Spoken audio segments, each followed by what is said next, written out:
నీళ్లలోన మొసలి నిగిడి ఏనుగుబట్టు బయట కుక్క చేత భంగపడును.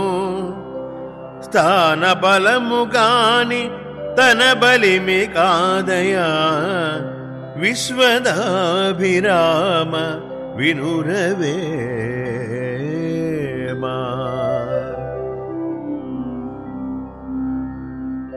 నీళ్లలోనున్నప్పుడు మొసలి ఏనుగునైనను లోపలికి లాగివేయును, బయటనున్నచో కుక్క కూడా దానిని పీకివేయును. అనగా ఆ మొసలి కుక్కను కూడా ఏమీ చేయలేదని భావం. నీళ్లలోనున్నప్పుడు మొసలికి స్థానబలమున్నది కావున ఆ బలము వచ్చినది కాని అది సహజమైన బలము కాదు. ఈ దేహానికి ప్రతిరోజు స్నానం చేయించి మంచి బట్టలు కట్టి రుచికరమైన భోజనం పెట్టి పోషిస్తూ ఉంటాము. ఇది మూర్ఖత్వమే అవుతుంది.